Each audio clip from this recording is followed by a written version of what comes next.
Bismillahirrahmanirrahim. Assalamu alaikum students. Today is our 8th lecture of chemistry. It's our first chapter, Fundamentals of Chemistry. Today we are going to learn some more terms related to this chapter. So the term which we will study today is representative particles. Representative particles. First of all, we will look to the definition of representative particles. The term representative particles refer to species present in a substance. कि आपके पास किसी भी substance में जो species मौजूद है उसको हम क्या कहते हैं, उसके रिप्रेजेंटेटिव पार्टिकल्स कहते हैं. These representative particles or these species may be in the form of atoms, molecules and formula units. Example of representative particles. Example, water exists as molecules and carbon exists as atoms. Water जो है वो आपके पास एक substance है और ये किस form में एग्जिस्ट करता है, मॉलिक्यूल्स की फॉर्म में. सो इसके रिप्रेजेंटेटिव पार्टिकल्स आपके पास क्या है, मॉलिक्यूल्स की फॉर्म में है. कार्बन एग्जिस्ट एज एटम्स, सो उसके रिप्रेजेंटेटिव पार्टिकल्स आपके पास क्या है, एटम्स की फॉर्म में है. इसी कंसेप्ट को हम थोड़ा सा मज़ीद एलाबोरेट करेंगे.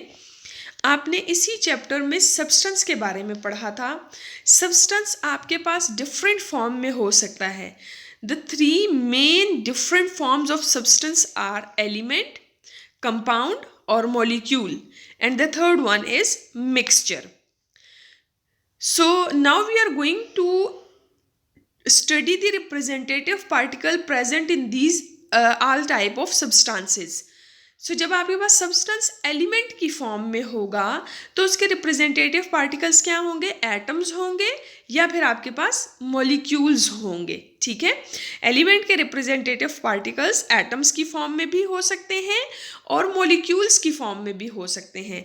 लेकिन आपने ये जहन में रखना है कि जो एलिमेंट के मॉलिक्यूल्स होंगे उनके तमाम के तमाम एटम्स एक जैसे होंगे. फॉर एग्ज़ाम्पल, आपके पास जो कार्बन है वो आपके पास एलिमेंट है और उसके जो रिप्रेजेंटेटिव पार्टिकल्स क्या हैं, वो एटम्स की फॉर्म में होते हैं. ठीक है, यानी कि वो अलग अलग होते हैं. एटम, कार्बन एटम्स कंबाइन नहीं हुए होते. लेकिन कुछ बहुत सारे ऐसे एलिमेंट्स भी हैं जिनके मॉलिक्यूल्स कंबाइंड फॉर्म में एग्जिस्ट करते हैं. जैसे कि आपके पास ऑक्सीजन है, ऑक्सीजन O2 की फॉर्म में एग्जिस्ट करता है. सो एलिमेंट है, ऑक्सीजन O2 की फॉर्म में एग्जिस्ट करता है लेकिन है एलिमेंट ही. तो उसके रिप्रेजेंटेटिव पार्टिकल्स किस फॉर्म में होंगे, मॉलिक्यूल्स की फॉर्म में होंगे. लेकिन O2 जो मॉलिक्यूल है उसमें दोनों एटम्स आपके पास क्या होंगे, सेम होंगे. तो अगर आपके पास दो एटम्स आ जाते हैं या दो एटम्स आ जाते हैं या तीन आ जाते हैं तो आप उसको क्या कहेंगे कि ये हमारे पास क्या है, एलिमेंट है, एलिमेंट का मॉलिक्यूल है. ठीक है, सेम एटम्स होंगे इस केस में. Second type of substance is compound और मॉलिक्यूल. ठीक है, इसमें आपके पास जो रिप्रेजेंटेटिव पार्टिकल्स होंगे कंपाउंड के वो मॉलिक्यूल की फॉर्म में होंगे. ठीक है, ये मॉलिक्यूल की फॉर्म में होंगे और इसमें डिफरेंट एटम्स मौजूद होंगे. ठीक है, जब भी आपके पास दो या दो से ज़्यादा डिफरेंट एटम्स हों तो वो आपके पास क्या है, मॉलिक्यूल है और वो किसके रिप्रेजेंटेटिव पार्टिकल्स हैं, कंपाउंड के रिप्रेजेंटेटिव पार्टिकल्स हैं. ठीक है, या फिर आप ये तो मॉलिक्यूल जो है ये आपके पास किस केस में होगा, जब आपके पास कोवेलेंट कंपाउंड होगा. अगर आपके पास आयोनिक कंपाउंड होगा, इसी चैप्टर में आगे जाके आप इसको मजीद भी पढ़ेंगे, अगर आपके पास आयोनिक कंपाउंड होगा तो उस केस में आपके पास जो रिप्रेजेंटेटिव पार्टिकल्स क्या होंगे, फार्मूला यूनिट्स होंगे. Third type of substance is mixture. Mixture आपके पास एलिमेंट और कंपाउंड का मिक्सचर भी हो सकता है, दो डिफरेंट एलिमेंट्स का मिक्सचर भी हो सकता है, दो डिफरेंट कंपाउंड्स का मिक्सचर भी हो सकता है. तो उस केस में आपके पास रिप्रेजेंटेटिव पार्टिकल्स एटम्स भी आ सकते हैं, different atoms, different molecules, atoms और मॉलिक्यूल्स दोनों भी आ सकते हैं. ठीक है, तो इसको आपने ज़रा अपने जहन में रखना है. Next term which we are going to study is mole. Mole को स्टडी करने से पहले मैं आपको कुछ बैकग्राउंड में कुछ चीज़ें बताना चाहूँगी. सबसे पहले इसमें आपके पास डिफरेंट जो क्वांटिटीज़ हैं, डिफरेंट जो मेजरमेंट्स हैं, तो आप डिफरेंट ऑब्जेक्ट्स को मेजर करने के लिए डिफरेंट यूनिट्स यूज़ करते हैं. ठीक है, जैसे कि फॉर एग्जांपल यहाँ पे आपको पहली पिक्चर में शुगर नज़र आ रहा है. शुगर को आप केजी में लेते हैं, लिक्विड्स को आप लीटर में मेजर करते हैं, बनानास को आप डजन में लेते हैं, इसी तरह एग्स को आप डजन में लेते हैं। पेपर्स जो है, जो पेपर का रिम आपको मिलता है उसमें 500 पेपर्स होते हैं। इसी तरह आप जो ऑरेंजेस हैं उनको आप डजन में लेते हैं। तो ये जो इसी तरह जो साइंटिस्ट हैं, ठीक है, जैसे कि हम जो डेली पर्पसेस की ऑब्जेक्ट्स होते हैं उनको लेने के लिए, परचेज करने के लिए या उनको मेजर करने के लिए डिफरेंट यूनिट्स यूज़ करते हैं, डिफरेंट टर्म्स यूज़ करते हैं। इसी तरह जैसे कि यहाँ पे आपके पास क्या है, बनानाज हैं। आपको पता है कि 1 डजन बनानाज कितने होंगे, 12 बनानाज होंगे, ठीक है।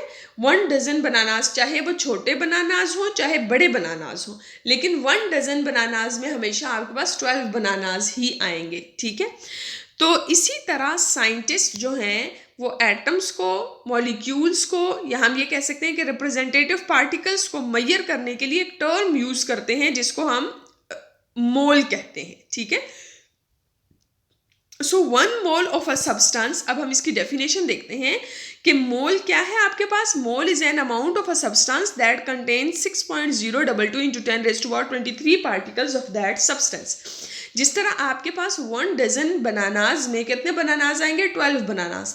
तो 1 मोल आप किसी भी सब्सटेंस का लेंगे, ठीक है, चाहे आप 1 मोल ऑफ कार्बन ले लें, 1 मोल ऑफ ऑक्सीजन ले लें, 1 मोल ऑफ वाटर ले लें, कोई भी सब्सटेंस हो आपके पास, जब आप उसका 1 मोल लेंगे तो 1 मोल का क्या मतलब है, 6.022 into 10⁻23 particles of that substance. उस सब्सटेंस के इतने पार्टिकल्स इसमें मौजूद हैं, ठीक है। जैसे आप 1 डजन बनानाज लेंगे तो उसमें 12 बनानाज होंगे, 1 डजन एग्स लेंगे तो उसमें 12 एग्स होंगे। इसी तरह 1 mole of any substance is equal to 6.022 into 10⁻23 particles of that substance. So mole क्या है, मोल किसी भी सब्सटेंस की वो अमाउंट है जिसमें 6.022 into 10⁻23 पार्टिकल्स होते हैं उस सब्सटेंस के। अब यहाँ पे हमारे पास जो 6.022 into 10⁻23 पार्टिकल्स, ये एक्सपेरिमेंटली डिटर्मिन्ड नंबर है, ठीक है। ये एक्सपेरिमेंटली डिटर्मिन किया गया है कि 1 मोल जो है किसी भी सब्सटेंस का, उसमें कितने पार्टिकल्स होते हैं, 6.022 into 10⁻23 पार्टिकल्स, ठीक है। आप इनको काउंट नहीं कर सकते, ठीक है, ये हमारे पास काउंटेबल नहीं है। 1 डजन एग्स जो है वो तो काउंटेबल है, वो 12 की इक्वल है, वो आप काउंट कर सकते हैं। लेकिन 1 मोल किसी भी सब्सटेंस का, चूंकि हमारे पास जो सब्सटेंसेस हैं, जो एलिमेंट हैं, जो मॉलिक्यूल्स हैं, जो कंपाउंड्स हैं, ये साइज में इतने छोटे हैं कि इनको आप आम आंख से देख भी नहीं सकते। अगर मैं एक फुल स्टॉप पुट करती हूँ यहाँ पर, जैसे 6 के बाद पॉइंट पुट हुआ है 6.022 into 10⁻23, this point contains even million of atoms, ठीक है। तो एक फुल स्टॉप में जब मिलियन ऑफ एटम्स मौजूद हैं तो इतनी स्मॉल जो थिंग्स हैं उनको काउंट करना बहुत ही ज़्यादा मुश्किल है। तो उसके लिए हम एक टर्म यूज़ करते हैं जिसको हम क्या कहते हैं, एवोगैड्रो नंबर। उसको हम इस तरह से एक्सप्रेस करते हैं कि जो 1 मोल है किसी भी सब्सटेंस का, उसमें 6.022 into 10⁻23 पार्टिकल्स मौजूद होते हैं, और ये एक्सपेरिमेंटली डिटर्मिन किया गया है। इस नंबर को हम क्या कहते हैं, this number is known as Avogadro's number and it is represented by Na. Na is the symbol or notation of Avogadro's number. So the second term is molar mass. What is the molar mass?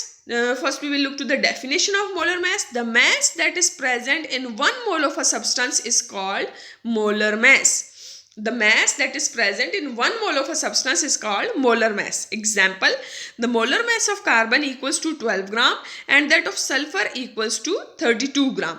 The molar mass of a substance equals to its atomic, molecular or formula mass expressed in grams.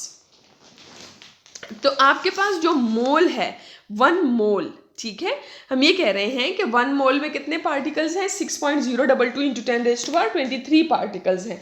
लेकिन 1 मोल में mess कितना है, जैसे आप 1 dozen bananas ले रहे हैं तो उसमें 12 बनानाज हैं, लेकिन उन 12 बनानाज का कोई ना कोई वेट भी तो होगा। तो इसी तरह आप जो 1 मोल ले रहे हैं जिसमें 6.022 into 10⁻23 पार्टिकल्स हैं, उन 6.022 into 10⁻23 पार्टिकल्स का कोई ना कोई वेट भी होता है। तो हम किसी भी एलिमेंट का जो एटॉमिक मास होता है, किसी भी मॉलिक्यूल का जो मॉलिक्यूलर मास होता है, और किसी भी आयोनिक कंपाउंड का जो फॉर्मूला मास होता है,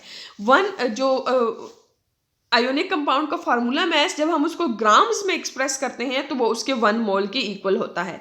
जैसे हमारे पास कार्बन का एटॉमिक मास क्या है, 12 है, तो जब हम इसमें को ग्राम में एक्सप्रेस करेंगे, so 12 gram of carbon will be equal to 1 mole of carbon and that will contain 6.022 into 10⁻23 atoms of carbon. Similarly, the molecular mass of water is equal to 18 gram. So 18 gram of water is equal to 1 mole of water and that contains 6.022 into 10⁻23 particles or molecules of water. So mole जो है, मोल में mess कितना होगा और उसमें particles कितने होंगे। मोल 1 मोल में जो मैस होता है वो उस एटम का, अगर वो एटॉमिक सब्सटेंस है, एलिमेंट है, तो उसके एटॉमिक मैस, अगर मॉलिक्यूल है तो उसका मॉलिक्यूलर मैस, और अगर आयोनिक कंपाउंड है तो उसका फार्मूला मैस जब आप एक्सप्रेस करते हैं ग्राम्स में तो वो उसके 1 मोल के इक्वल होता है। और उसमें कितने पार्टिकल्स होते हैं, 6.022 into 10⁻23 पार्टिकल्स होते हैं। It was all about today's lecture. You have to memorize these all terms, that is representative particles, mole, Avogadro's number and molar mass. So further we will continue in your next class. It was all about today's lecture.